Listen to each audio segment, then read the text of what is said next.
It's great if you can have a partner to be a soulmate with, but it can also be your children. It can be your relationship to the world.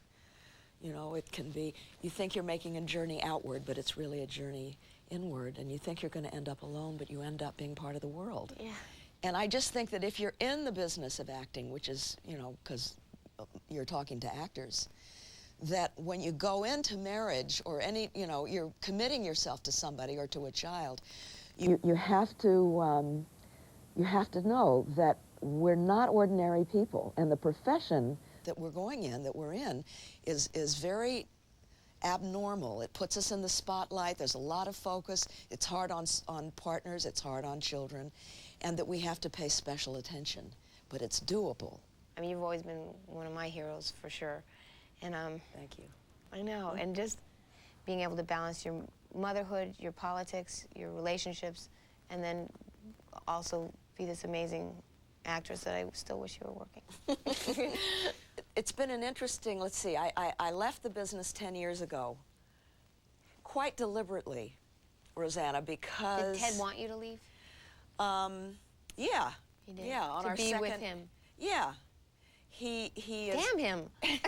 No, but that's... on our second date. Ted made it real clear that if it was going to work, that I would have to give up my career.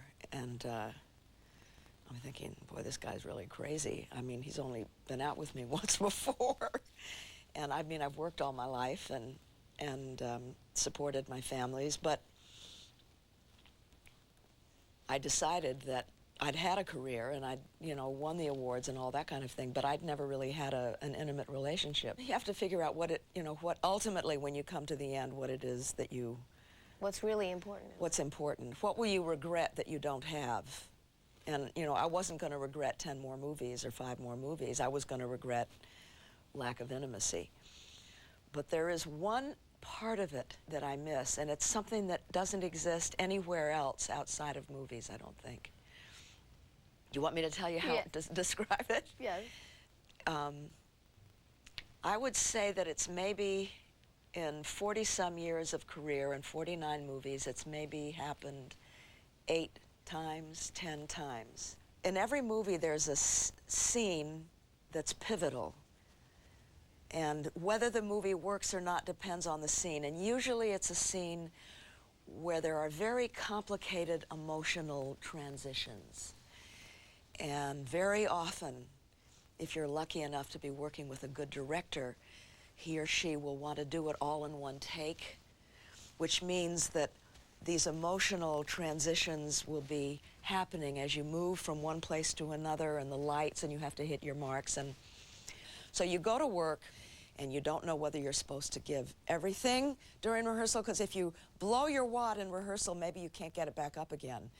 But you don't want to not go pretty far into the emotion because you have to figure out where it is you're going to go, you know. So anyway, it's a balancing act. So you've done the rehearsal, and now it's the time for them to set the lights, and you go and you sit in your trailer or your dressing room to wait.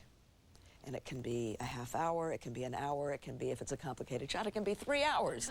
And what do? You know, do you read a book and get too far away from where you're supposed to be? Do you stay and think about it and then get all tense? So, right, I mean, you know this, it's this figuring out what kind of state of emotional and psychic limbo do you maintain during these 1 to 3 hours.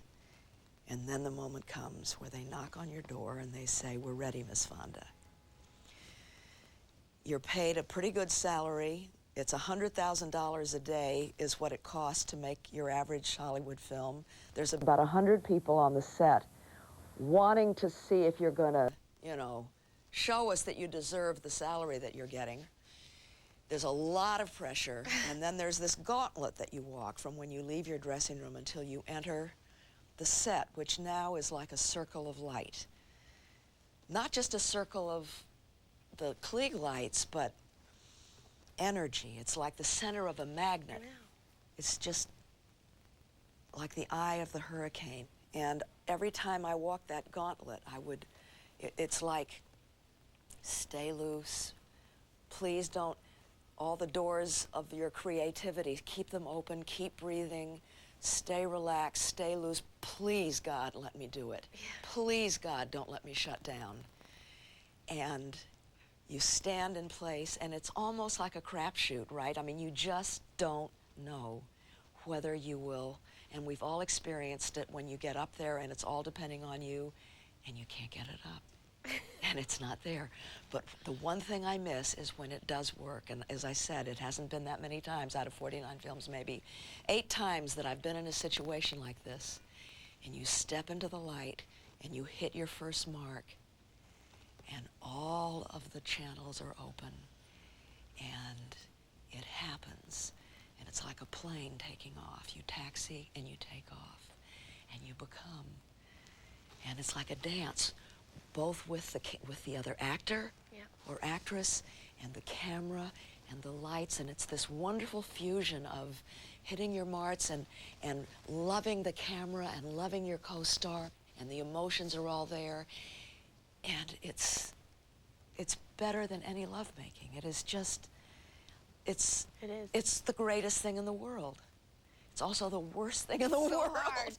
Because if So it doesn't painful. work, you want to die. Yeah. And because you know what it can be, you're so scared it won't happen. And then that's what makes this profession, it's so great for the soul, but so hard on the nerves. It really is, isn't it? And I just decided that I was going to go with the nerves. I was going to get out of that circle of light and find my circle of light somewhere else.